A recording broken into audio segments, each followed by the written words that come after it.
I never imagined that one message could shatter everything I thought I knew about my life. It happened that evening when I came home from work and found it lying on the kitchen table.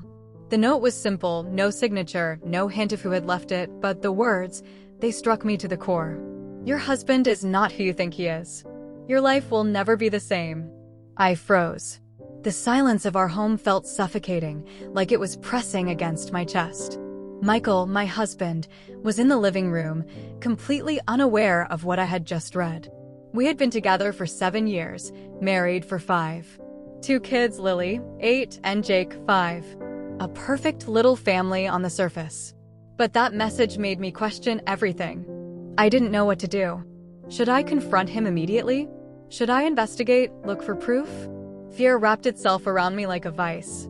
And then my phone buzzed, a message from an anonymous contact. It simply read, "If you want the truth, check his office at 9 p.m. tonight." I felt my hand shake. His office, the one in our basement, always locked, always private. I knew if I went down there, nothing would ever be the same again. After the kids went to bed, I made my decision. The key to the basement hung on its usual hook, and I took it with trembling fingers. Each step down the stairs felt like an eternity. And then I saw it, his laptop open, waiting. On the screen was an email, not addressed to me, but to a woman whose name I didn't recognize. "Tomorrow, everything will be ready.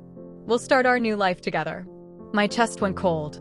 My husband, was he planning to leave me? And worse, he had already made plans. The next few days were a nightmare. I found myself watching him, reading his emails, piecing together the hidden parts of his life. And the more I discovered, the harder it became to breathe. This woman wasn't just a coworker or a casual fling. She lived in our town, went to the same stores, even knew our children through school events where Michael ran into a friend. But the most horrifying discovery came late at night. I found an old box of photographs and letters in the attic, things I had never seen before. And one letter, dated less than a year ago, made me catch my breath. The worst decision has already been made. Soon, everything will change. My hands trembled as I held it. I couldn't understand. What decision? What had he done? What was this worst decision? The next morning, I finally confronted him. "Michael, we need to talk," I said, keeping my voice steady. He looked up, calm, but something in his eyes didn't match his words. "About what?" he asked casually. "About your secrets. I've found things you've been hiding." He froze. And in that moment, I realized that everything I knew about our family was a facade. The next few days felt like walking through a fog. I went through our house quietly, watching Michael, listening to the subtle rhythms of our life, the way he brewed his coffee, the way he laughed at Lily's jokes, the way he tucked Jake in at night, but nothing felt normal anymore. Every gesture, every glance seemed like a performance I had never been allowed to see through. I tried to act normal, pretended like nothing had changed. I went to work, made dinner, helped with homework. But inside, I was unraveling. And the more I dug, the more pieces I found that didn't fit. Receipts from restaurants I had never been to, hotel bookings in cities I had never heard him mention, messages between him and that woman, messages that grew increasingly intimate and urgent. One night, I couldn't sleep. The kids were finally in bed, and I found myself back in the basement, staring at his laptop. My fingers hesitated over the keyboard, unsure whether I was ready to see the next line. Then I opened a folder I hadn't noticed before, plans. Inside were documents, spreadsheets, lists. Some were mundane, work schedules, but others were personal, bank statements, property inquiries, even a rough draft of a will. And there it was, a plan to move in with her. Everything was mapped out meticulously. Dates, times, contingency plans. He hadn't just considered leaving me, he had been planning it for months. I wanted to scream, to throw the laptop across the room, but I couldn't. Instead, I felt a cold clarity. I needed proof, something undeniable, something that would make him face the consequences of his decisions. That's when I noticed her name again, Emma. It wasn't just an acquaintance. She was someone deeply entangled in our lives. School events, community gatherings, even vacations, they were always there, always close. I realized with horror that my husband had been living a double life, and somehow, she had become part of our family's orbit. The following morning, I tried to speak to Michael again. "I know about her," I said, keeping my voice low but firm. "I know what you've been planning." He froze, like he'd been caught in the headlights. But then his expression softened in a way that made my blood run cold. I don't know what you mean," he said. And yet, there was that faint trace of guilt in his eyes, fleeting, almost imperceptible. I couldn't trust his words anymore. Not now. Not after seeing the evidence. So I started keeping my own records, emails, photos, notes. Every detail. Every lie. Every tiny fragment that might be useful if I had to confront him, or worse, protect my children from the consequences of his choices. Then came the first real twist. One evening, Michael told me he had to work late. He left the house, and I went into his office, the familiar dread tightening around my chest. But when I opened the laptop, it was gone. Deleted. Every email, every document. It was like he had known I was watching all along. Panic set in. Not just for me, but for our children. What if he left? What if he abandoned us completely? My mind raced through possibilities, each more terrifying than the last. And then I found a small, innocuous folder in the corner of his desk, one he had overlooked. Inside were photos of Lily and Jake, taken without my knowledge, photos of their school, their home, even our backyard. My stomach dropped. He hadn't just planned to leave us, he had been obsessed with control, with knowing everything even if he wasn't here. Fear and anger collided inside me. I confronted him that night. These pictures. Why? I demanded, my voice trembling. He looked at me, really looked at me, and for a moment, I thought I saw the man I had married. Then he smiled, faintly, dangerously. "I wanted to make sure they'd be safe," he said. "That nothing could go wrong if I had to. Step away." It didn't make sense. It couldn't. And then the second twist hit. The next day, I found out that Emma wasn't just someone he was having an affair with. She was pregnant. My husband, the man I trusted with my life, was about to bring a child into the world with another woman. And worse, he hadn't told me. I couldn't breathe. I couldn't think. I went through the motions at work, but my mind was consumed with one thought. What did I do to deserve this? How had I not seen the cracks in the life I thought was perfect? By the time I got home, my world had shifted entirely. Michael was waiting for me, calm, almost smug. "We need to talk," he said. "I can't keep living this lie anymore." I braced myself. What I didn't expect was what came next. He confessed everything, not just the affair, not just the pregnancy, but secrets that went back years. Investments he had hidden, debts we had never known about, even a second bank account with enough money to disappear completely if he chose. And he looked at me and said something that made my heart stop.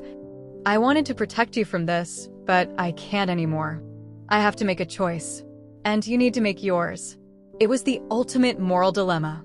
Stay and try to salvage a family that was fracturing beneath my feet, or leave and protect myself and the children from a man who had already proven he could betray us without hesitation.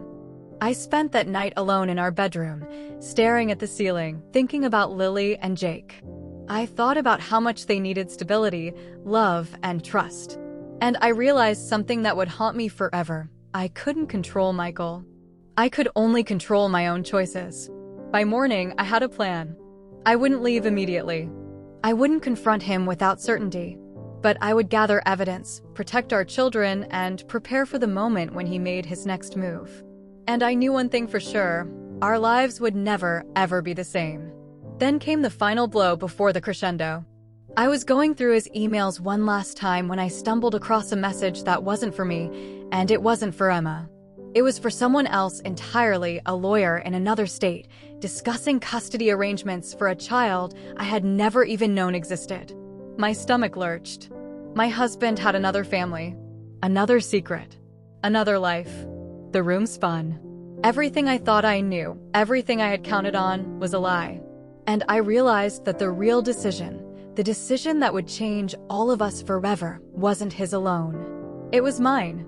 The morning sunlight spilled through the blinds, but it did nothing to warm the cold tension in our home. I barely slept, haunted by the email I had found the night before, the one hinting at another secret child, another life Michael had kept from me. My mind raced. How could one person live so many lies under the same roof? How could I trust anything he said? I went downstairs first, careful to make no noise. Lily was at the table, scribbling in her notebook, completely unaware of the storm raging in my head. Jake toddled behind her, asking for his cereal. I forced myself to smile, to act normal, even though inside, every nerve was screaming. Michael appeared in the doorway, coffee in hand, looking calm, like nothing had changed. But I could see the cracks, the slightest hesitation in his gaze, the tension in his shoulders.